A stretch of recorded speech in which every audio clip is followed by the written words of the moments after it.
Let's deal with this lie right now. No, God did not tell you to stay bound to abuse, betrayal, manipulation, or dysfunction just to say you're still married. Some of y'all are in spiritual cages, suffering under a vow that God never recognized in the first place. And religion told you that you couldn't remarry unless your spouse dies. But baby, y'all marriage been dead for years, and you were spiritually trying to make it live when God had already left. People love to quote Matthew chapter 19 verse 9. Whoever divorces his wife except for sexual immorality and marries another commits adultery. But here's what you missed. Jesus wasn't creating a new law. He was confronting the Pharisees who were divorcing for any reason. Burnt food, bad mood, no reason whatsoever. The key phrase is except, meaning outside of sexual immorality. It also means unfaithfulness, betrayal, perversion, or covenant-breaking acts. In 1 Corinthians chapter 7, verse 15, Paul tells us, if the unbelieving partner separates, let it be so. In such cases, the brother or sister is not bound. That means if someone refuses to live in peace, refuses to walk in God's order,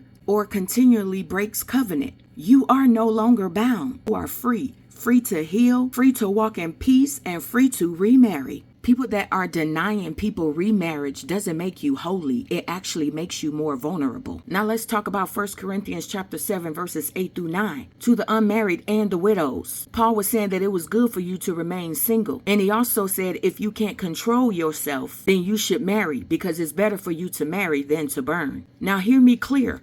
Paul was not promoting lust. He was teaching wisdom. He understood that if your flesh wasn't under submission, you don't prove holiness by pretending to be strong. You protect your spirit by doing what's right before God. So when people say that you cannot remarry because your spouse isn't dead, that's not scripture. That's misinterpretation. Paul says if you cannot contain yourself, marry.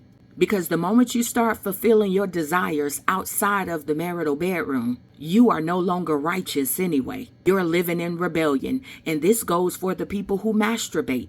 Men, if you are stroking your banana, and women, you are playing your guitar, that's sin. Masturbation is sin.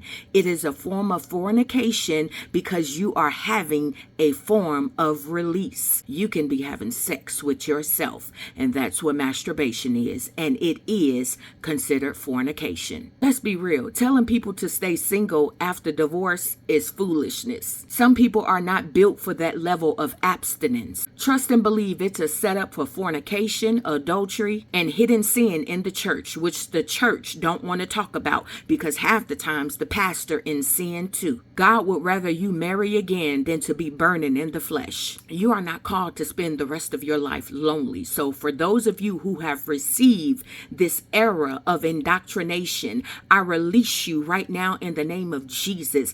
I break that spirit of religion off of you right now in the name of Jesus, and that you would be free to move in the name of Jesus, because God is not glorified by your misery. God is glorified by your obedience, your purity, and your healing. Marriage, when it's done right, even after the first or second or the third, fourth or fifth have failed, it is still a covenant. Don't let religion make you burn in silence when grace has already made you free.